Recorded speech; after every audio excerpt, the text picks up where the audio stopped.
السلام علیکم اسٹوڈنٹس، امید کرتا ہوں آپ لوگ خیریت سے ہوں گے۔ اسٹوڈنٹس، آج ہم لوگ انشاءاللہ اسلام میں عبادت کا تصور کا دوسرا حصہ یعنی روزہ اور حج کے بارے میں بات کریں گے۔ اس سے پہلے حصے میں ہم لوگوں نے زکوٰۃ اور نماز کے بارے میں بات کی تھی۔ تو اسٹوڈنٹس، سب سے پہلے آپ لوگوں سے گزارش ہے کہ آپ لوگ اس چینل کو سبسکرائب کر لیں تاکہ نیا آنے والا کوئی بھی لیسن آپ لوگوں تک آسانی سے پہنچ جائے۔ اور چلیے اب ہم لوگ اس کی ریڈنگ سٹارٹ کرتے ہیں۔ روزہ بھی اسلامی عبادات میں سے ایک اہم عبادت ہے۔ حضرت محمد صلی اللہ علیہ وسلم کا ارشاد ہے، اللہ تعالیٰ کو روزے دار کے منہ کی بو مشک کی خوشبو سے زیادہ پسند ہے۔ یہ ایسی عبادت ہے جس میں ریاکاری یا دکھلاوا نہیں ہوتا، اس لیے اللہ تعالیٰ فرماتا ہے کہ روزہ میرے لیے ہے اور میں ہی اس کا اجر دوں گا۔ جب رمضان المبارک کا مہینہ آتا ہے تو جنت کے دروازے کھول دیے جاتے ہیں اور جہنم کے دروازے بند کر دیے جاتے ہیں اور شیطان جکڑ دیے جاتے ہیں۔ قیامت کے دن جنت کے 8 دروازوں میں سے ایک دروازہ صرف اور صرف روزے داروں کے لیے مخصوص ہوگا۔ تو اسٹوڈنٹس، ہم لوگوں نے یہاں پر پڑھا روزہ جو ہے اس کی کتنی اہمیت ہے۔ اس روزے کی اہمیت کا اندازہ بندہ اس بات سے لگا سکتا ہے کہ اللہ تبارک و تعالیٰ کا ارشاد ہے کہ روزہ جو ہے وہ صرف میرے لیے اور میں ہی اس کا اجر دوں گا، یعنی کہ روزے کا اجر جو ہے وہ ڈیفائن نہیں ہے۔ تو اللہ تبارک و تعالیٰ نے کہا ہے کہ میں ہی اس کا اجر دوں گا۔ اور اس کے علاوہ آپ صلی اللہ علیہ وسلم کا ارشاد ہے کہ روزے دار کے لیے 2 خوشیاں ہیں۔ پہلی خوشی جو ہے وہ افطار کے وقت ہے اور دوسری خوشی جو ہے وہ اللہ تبارک و تعالیٰ سے ملاقات کے وقت ہے۔ آپ کو پتہ ہے بچوں کہ کتنی بندے کو خوشی ہوتی ہے، کتنا بندے کو مطلب ایک ایکسائٹمنٹ سی ہوتی ہے کہ اب روزہ کھلنے جا رہا ہے اور روزہ کھولنے کی خوشی ہوتی ہے۔ بندہ ٹھنڈا پانی پیتا ہے گرمیوں میں، یا بندے کو سردیوں میں بھوک لگ رہی ہوتی ہے تو کھا پی کر بندے کی جو ہے وہ پیٹ بھر جاتا ہے اور خوشی ہوتی ہے ایک۔ اور اسی طرح اللہ تبارک و تعالیٰ کے سے جو ملاقات کی خوشی ہے وہ ایک الگ خوشی ہے، وہ اللہ تبارک و تعالیٰ سے ملاقات کے بعد ہی اس خوشی کا اندازہ ہوگا۔ تو اسٹوڈنٹس، یہ بات تھی روزے کی۔ اب ہم حج کی ریڈنگ کرتے ہیں، پھر اس کے بعد میں آپ کو اس بارے میں وضاحت کروں گا۔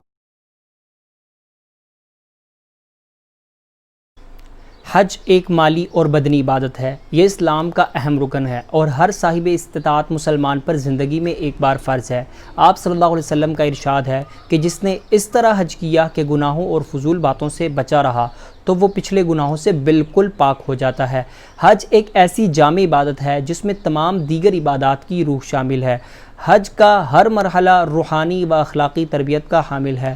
حج کی عظیم الشان اجتماع سے امت مسلمہ کی شان و شوکت کا اظہار ہوتا ہے اور اتحاد و یگانگت کا عملی مظاہرہ بھی۔ حج کا اصل فائدہ روحانی تربیت ہے، یہ قرب الہی کا بہترین ذریعہ ہے۔ تو اسٹوڈنٹس، یہاں تک جو ہے وہ حج کی بات ہوئی۔ تو حج کے اندر آپ نے دیکھا کہ یہ مالی عبادت بھی ہے، یعنی کہ اس کے اندر خرچ بھی ہوتے ہیں، رقم بھی خرچ ہوتی ہے، اور اس کے ساتھ ساتھ پریکٹیکلی باڈی سے بھی یہ ڈیلیور ہوتا ہے۔ طواف کیا جاتا ہے، مینا میں قیام کیا جاتا ہے، عرفات والا مرحلہ بھی ہے۔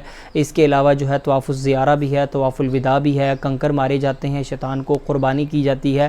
تو یہ ساری چیزیں جو ہے پریکٹیکل، یعنی کہ آپ کی باڈی اس میں انوالو ہوتی ہے، اور اس کے ساتھ ساتھ آپ کے پیسے بھی خرچ ہوتے ہیں، یعنی یہاں سے جانا، یہاں سے سعودیہ کا ویزا لگنا، اور یہ ساری جتنے بھی اخراجات ہیں، یہ اس وجہ سے اس کو مالی اور بدنی دونوں عبادات کہا جاتا ہے۔ اور حج جو ہے ہر صاحب استطاعت مسلمان پر فرض ہے۔ اب یہ صاحب استطاعت کون ہے، اس بات کا پتہ لگانا ضروری ہے۔ صاحب استطاعت کا مطلب یہ ہے جس کے پاس جو قابل ہو، اس قابل ہو کہ اس کے گھر کا خرچ بھی اچھی طرح سے چل جائے، اور حج کا آنے جانے کا جو سفر ہے اس کے اخراجات بھی اس کے پاس ہوں، اور وہاں رہنے کا خرچہ بھی اس کے پاس ہو۔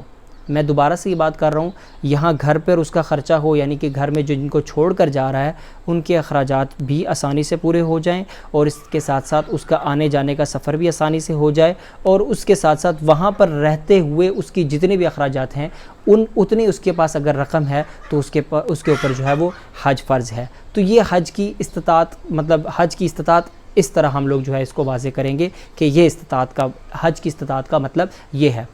اور اس کے بعد اسٹوڈنٹ، جو دوسری چیز ہے کہ حج کے اندر تمام عبادات کی روح شامل ہے، یعنی حج بندہ کرتا ہے تو نماز بھی ادا کرتا ہے، حج بندہ کرتا ہے تو اخلاقیات کا بھی بڑا خیال رکھا جا رہا ہوتا ہے۔ ساری زندگی بندے کو اخلاقیات کی اور ایک دوسرے کا خیال رکھنا چاہیے، لیکن وہاں پر حج کی قبولیت کی جو شرط ہے وہ یہی ہے کہ کسی دوسرے کو نقصان نہ پہنچے۔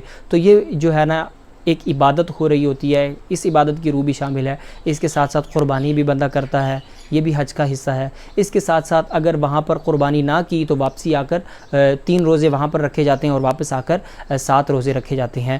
تو روزے بھی حج کے اندر مطلب حج کے اعمال کے اندر شامل ہو جاتے ہیں، طواف شامل ہو جاتا ہے، نوافل شامل ہو جاتی ہیں، تمام کی تمام، اور وہاں جا کر اللہ تعالیٰ کی راہ میں صدقات خیرات یہ بھی شامل ہو جاتے ہیں۔ تو غرض ہر قسم کی عبادت کی روح جو ہے وہ حج کے اندر شامل ہے۔ تو اسٹوڈنٹس یہاں تک تو بات ہو گئی تمام کے تمام ارکان کی۔ ہم نے بات کر لی روزے کی، ہم نے بات کر لی نماز کی، ہم نے بات کر لی روزے کی، ہم نے بات کر لی زکوٰۃ کی، اور ہم نے بات کر لی حج کی۔ اس کے علاوہ بھی اسلام میں عبادات موجود ہیں۔ اسلام میں عبادت صرف اور صرف ان 5 ارکان کا کرنا نہیں، کلمہ، نماز، روزہ، زکوٰۃ، حج، اس کے علاوہ بھی اخلاقیات ہیں جو عبادات ہی کہلاتی ہیں۔ تو لاسٹ پیراگراف میں اسی حوالے سے بات کی گئی ہے، تو میں لاسٹ پیراگراف کی ریڈنگ کرتا ہوں، آپ لوگ اس کو سنیں۔ درج بالا عبادات کے علاوہ اسلام میں تبلیغ دین اور جہاد فی سبیل اللہ بھی بہت بڑی عبادات ہیں۔ علاوہ ازیں روزمرہ زندگی میں دیانتداری، سچائی، عدل و انصاف، وعدے کی پابندی، کسب حلال، حقوق العباد کی ادائیگی، صبر و استقلال، عفو و درگزر اور ایثار و قربانی سے کام لینا بھی عبادت ہے۔ غیر مسلموں سے حسن سلوک اور جانوروں پر رحم کرنا بھی نیک اعمال ہیں اور عبادات کے زمرے میں آتے ہیں۔ اپنی ذمہ داریوں کو خلوص نیت اور پوری محنت سے انجام دینا بھی عبادت ہے۔ غرض کوئی بھی کام اللہ تعالیٰ کی رضا کے لیے کیا جائے اور نبی اکرم صلی اللہ علیہ وسلم کے اسوہ حسنہ کو سامنے رکھ کر کیا جائے تو عین عبادت ہے۔ تو اسٹوڈنٹس یہ یہاں پر جو آخری لائن ہے وہ تمام کی تمام پورے پیراگراف کا نچوڑ ہے کہ کسی بھی قسم کا ایسا کام جس میں اللہ تبارک و تعالیٰ کی رضا شامل ہو، اللہ تعالیٰ کی خوشنودی شامل ہو اور نیک کام معلوم ہوتا ہو، وہ کام آپ صلی اللہ علیہ وسلم کے طریقے سے کرنا اور آپ صلی اللہ علیہ وسلم کے اسوہ حسنہ کو سامنے رکھ کے کرنا عبادت ہے، بلکہ عین عبادت ہے۔ غیر مسلموں کے ساتھ اچھا سلوک کرنا، اس کے ساتھ ساتھ اخلاق سے پیش آنا، دیانتداری کرنا، سچ بولنا، وعدے کی پابندی کرنا، یہ ساری کی ساری عبادات وہی عبادات ہیں جن کے ذریعے سے اللہ تبارک و تعالیٰ کی رضا اور خوشنودی حاصل ہو سکتی ہے۔ تو اسٹوڈنٹس میں امید کرتا ہوں کہ آپ لوگوں کو آج کا لیسن سمجھ آ چکا ہوگا۔ ملتے ہیں نیکسٹ لیسن میں، آج کے لیے اتنا ہی کافی ہے۔ السلام علیکم، اللہ حافظ۔